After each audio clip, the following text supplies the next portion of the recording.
Good morning, Jasper High School. I'm Hillary Bauer, here to bring you your news on this week's edition of Wildcat Weekly.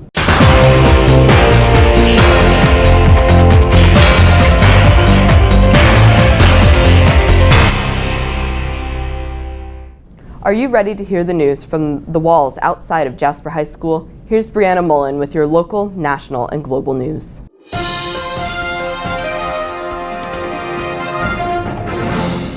Welcome back to your Wildcat Weekly News. I'm Brianna Mullen, keeping you up to date on current events. The resident artist located outside the art classroom works daily, sculpting pieces to later be transformed into bronze artwork. His presence has left an impression on the JHS students and staff.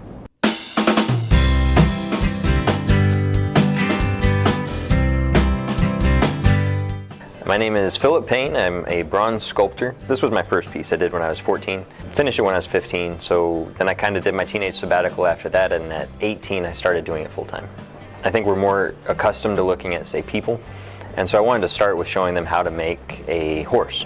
And so that's what I've been wanting to share, is kind of how to build something that is based in the traditional arts, like what I did here, but that then you can take this and you can go a million different directions with it. The purpose of bringing him here was to allow him to speak with our students, show our students that there's a very good possibility of only making a living doing art. So I lived on the Navajo reservation growing up from when I was 9 to 17. And so I loved horses, I loved the Western history, but at least once a year my dad would take me out of the country or something like that to, I don't know, kind of broaden my horizons, I guess. So getting to see, the art in Egypt and Greece and Italy and all of that, it had a big influence on me that I didn't necessarily realize as it was happening, but it really built a love for the arts. There's so much history that I can pick any story, and the majority of them haven't been done.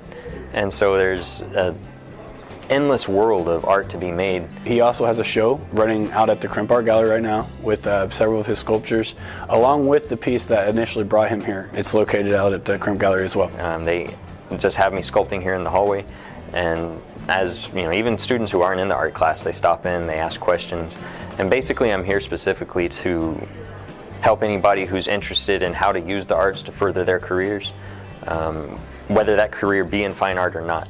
I'm here to kind of share the little bit that I've learned over the years and help you guys get a head start. Drugstore makeup empire CoverGirl recently announced their new spokesperson, a cover boy. 17-year-old James Carls will be the face of CoverGirl's newest makeup campaign. James rose to fame from his viral YouTube tutorials encouraging confidence through self-expression. CoverGirl is breaking cosmetic boundaries by promoting makeup acceptance for both males and females. Samsung has permanently halted the production of their Galaxy Note 7 model phone after defective batteries caused the phones to burst into flames. Data researchers have reported that this recall can cost the company upwards of $17 billion, a huge blow to a company that is struggling for control over the market. Samsung representatives have urged users to stop using the phone and power them down immediately to avoid further troubles. Fault in the Galaxy Note 7 could hurt the sales of the tech giant's other smartphones as well as their future products. That's a wrap on this week's news. Join us next week for more current events. Halloween is coming up, and to add a little bit of fright to your decorations, here is Priscilla with the fall essentials.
We here at Wildcat Weekly love to shine some light on students who have gone above and beyond. This week's Wildcat of the Week is Olivia Ruckriegel. Here's Andrea Rillo with more on her story. Hundreds of students, Each one unique, smart, involved. each one a Wildcat. Here's Jasper High School's Wildcat of the Week. From soccer to track and to her many other clubs and activities, junior Olivia Ruckriegel has made her mark here at JHS. With her compassionate character and care for others, her mark is now being made around the world. Motivated by needs of people in places like Uganda, Olivia decided to take matters into her own hands to make a difference. I'd been wanting to do something where I could do mission work from here in the United States for a very long time and help someone internationally, but I really didn't have an idea on how to do it. And this past summer I went to a Christians and Youth camp, and at that Christians and Youth camp the theme was Kingdom Workers, and I came up with this idea shortly after that camp this summer, and I didn't know exactly what I wanted to do. I just knew that I wanted to do something with soccer and with mission work and bring them together. And my youth minister had talked to me about it, and I ended up coming up with this idea after a church service one day, because he talked about me at the church service, and my youth group leader that was our youth group leader at CIY came and talked to us, and she reached out to me and was like, hey, I'm working with this ministries in Uganda, and Basa John is their leader. It's Masters Children's Sports Ministries, and they're looking to buy land in Uganda. Would you like your money to go to that? And without thinking, I just kind of said yes. I had no idea what I was getting myself into. I just kind of said yes right then and there, and that's kind of how it all just grew from there. Olivia made over $2,000 for her charity and sold 258 t-shirts, which she would like to thank everyone for. Scoring for a Home is a project that solidifies Olivia's contributions around JHS and around the world. Do you have a Wildcat of the Week in mind? Email us at news@wildcatweekly.org to send your nomination. Again, remember to order your yearbooks. Guess what? We believe that there is someone out there that loves you enough.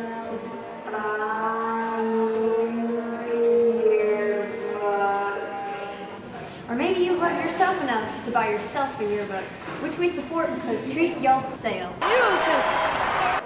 You're probably wondering why you're getting this message. We, the Jasper Yearbook staff, believe you deserve a book that captures the most memorable moments of your 20K16, 20K17 year. And buying a yearbook is the best way possible, so get one. And we're actually on a budget, so we need the money. We need the money. We need the money.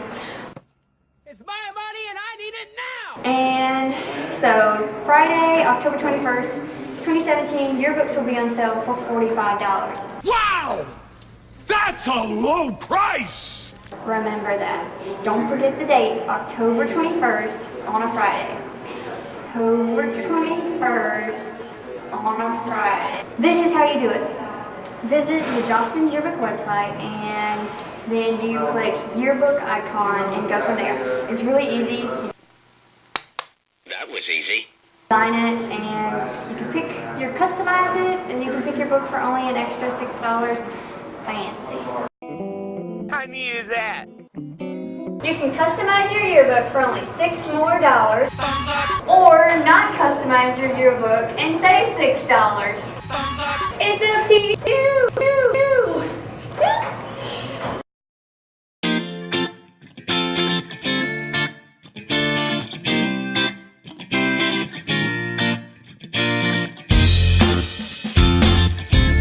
We are showcasing our bot from last year, and it's going to be driving around to demonstrate how it operates and what it does. And then the rest of our bots, they're just kind of going to be tucked away in a corner for people to look at if they want to. And we're also going to be showcasing our design process, what we usually do when we're designing a robot, from designing it on computers to actually building it. First we brainstorm ideas and then we vote on which one we think is the best, and then we design it through CAD computers. It takes a while, and then once we get that we can print out parts and see how they work and start building it. At the beginning of each year, in January, we get a challenge, and this same challenge it goes out to every other team across the world, and we have 6 weeks to design and build a robot around that challenge, which can be anything from shooting balls into goals, like sort of like basketball, or 2 years ago we had to pick up boxes and stack them. Starting in January, usually the first week, for about 6 weeks after that is build season, where it's Monday, Tuesday, Thursday, and Saturdays. Those it's the designing and then building and testing.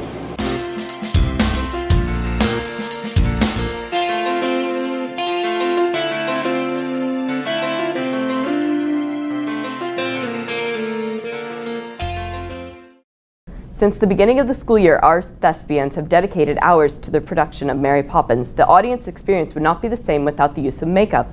Here's Nicole Kress with What's Poppin' in Makeup. We had a chance to meet with Jack Rayner to talk about his passion for makeup and where it came from. I got into makeup about a year ago, and I've always just been in theater my whole life, and so I've always been around makeup, and I always really liked the ability that makeup had to transform someone and make them look like a different person. And so about a year ago, I started buying my own makeup and trying it on myself, and obviously since then, I've improved a lot, and yeah, I think makeup just has a really cool ability to make you look like a different person and transform you. My favorite thing to do with makeup is to transform and to do makeup on other people, because I love being able to make other people feel confident in their own skin, and when I do makeup on other people, I feel like they can truly feel like themselves, and it just gives them another form of confidence in themselves. We wanted to know what he liked best about doing makeup for Mary Poppins. My favorite makeup for Mary Poppins right now is probably the Bird Woman. Her makeup is pretty intricate, and I have to make her look really old, so it's the most fun of the show. A lot of the makeup designs are done really quickly because we don't have a lot of time before the show, me being the only makeup artist here. So I spend the most time on hers normally, and yeah, I just really like hers because I can make her look super old, and it's just a really fun makeup look to do. He let us in on what products he likes to use. Yeah, so some of my favorite makeup brands are Benefit Cosmetics, Anastasia Beverly Hills, and Too Faced. I think they're really cool brands. They're all cruelty-free if you care about that, which basically just means that they don't test on animals. Yeah, they have really good products, and I found that sometimes drugstore products can be really good too, but a lot of times there's more hit and misses. But when you spend a little bit more money on a higher end brand, you get a lot more bang for your buck, and usually they're all pretty much a hit. He let us know that he is doing some prom appointments. You can see more work by Jack by going to his social media sites. You can find me on Instagram at JaggerMUA. That's at JAGRMUA.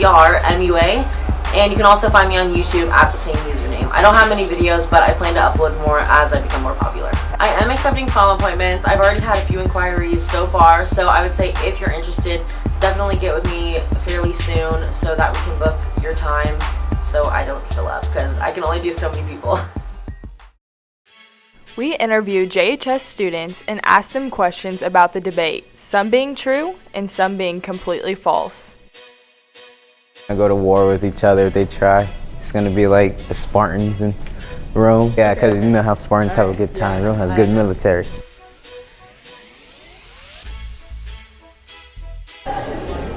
Didn't hear about that. He knew it was up. He was trying to stop it before it happened. That bird is our hero. Bird for president. Why are birds flying in rooms anyway? Oh, I thought that was a fly. I don't know, it's pretty strange that a bird would fly in there.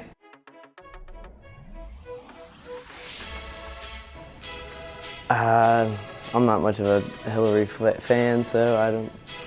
I feel like she should release him. It's just not honest.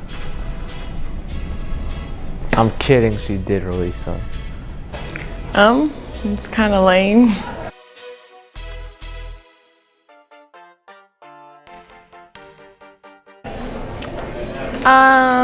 It's kind of mean.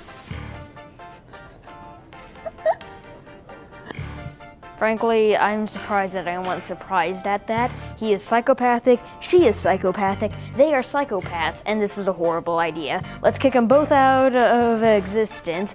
Zombie George Washington for president. Whether our athletes are scoring the touchdown, spiking the volleyball, or persevering through a run, there's only one person here to report your sports news. Here's Nick Hodell here to give you all of your sports news. Thanks, Hillary. The fall sports season is quickly winding down with only a few sports remaining. This past Thursday, the Jasper volleyball team wrapped up the regular season against Castle, and with the first sectional game tomorrow night, the pressure is starting to intensify. With more, here's Kathleen Messmer. The JHS Volleyball Senior Night took place last Thursday as the team honored their seniors Maria Gobert and Alexis Steftenagel. Before the game, the team, parents, and fans took some time to recognize Alexa and Maria and all they have accomplished.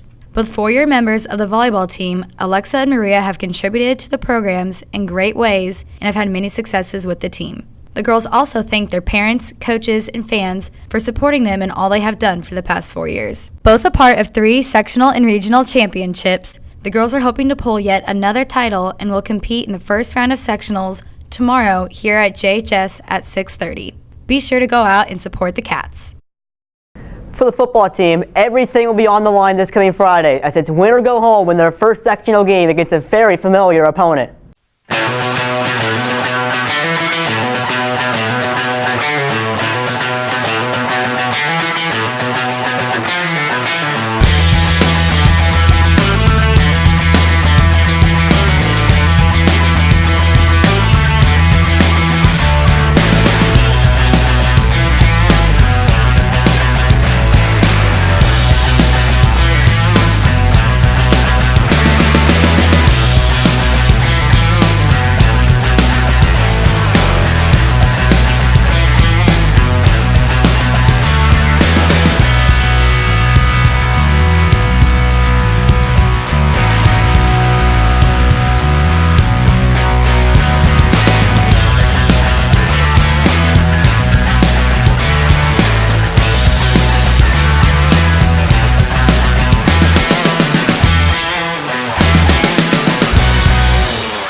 We'd also like to wish good luck to both of our cross-country teams who will compete in the Brown County Semi-State on Saturday morning after the boys placed 3rd in regional and the girls placed 2nd at the same stage this past Saturday.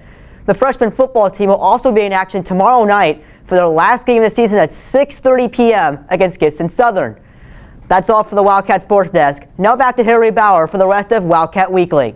Over the past few weeks, the talk of the town has been about creepy clowns. At Wildcat Weekly, we decided to clown around with some of our peers. Okay, so hi, my name is Natalie Schwerin. I'm the HOSA teacher here at Jasper High School, and we have this room that's connected to our HOSA room, and it's in the back. Has a lot of mannequins, simulators, and things like that. It's always dark unless we go back there and flip the lights on. So our kids are always very scared to go back there, and so Toby and I thought it would be pretty funny to scare the kids just because it's Halloween time. So anytime they go back there, they're very cautious and kind of tiptoeing around and telling us they don't want to go back there first. But today we kind of set up a lab, and then we told them to go head back and that Toby would meet them back there, and I was in a meeting. And so what we ended up doing is just me being in the bed and then me jumping out at them, kind of mean, but also kind of funny.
You may have heard of the German Medieval Festival. The German classes had the opportunity to go and immerse themselves in the German culture. Here's Carissa Rashi with more on the story. Last Friday on October the 14th, the German classes of Jasper High School and Middle School traveled to Ferdinand for the Rosenwalk Medieval Festival. Ferries? I know you're in there, ferries. The festival had many activities and sights to see. My name is Chuck Friend. I go by Herr Karl, 15th century German knight. I'm a teaching knight, and I not only do the shows where I wear this armor, but I let the people try on 13th century armor all day long. We do our shows where we talk about the steps to knighthood, we talk about the parts of knight's armor, and then I show the process of how a 15th century knight is actually suited for battle. The German students of JHS immersed themselves within the weekend event. At the fest we were playing with bows and watch the archers, how they build all their bows and the arrows. We rode the horses. I've been trying some of the food that's here. It's pretty good. The majority of it's handmade, and there's a lot of like breads and meats. Really good food. We have throw axes. We just learn how to escape from the police. Pretty useful sometime in life, you know. There's a cool stuff. There's archery. There's food. Some even had favorite things. The axe throwing. Learning how to escape from the police. Not only did they have a fun time, but it gave the students something interesting to talk about with the German exchange students who arrived. Many hope to go again next year. That was this week's edition of Wildcat Weekly. Have a cat-tastic week.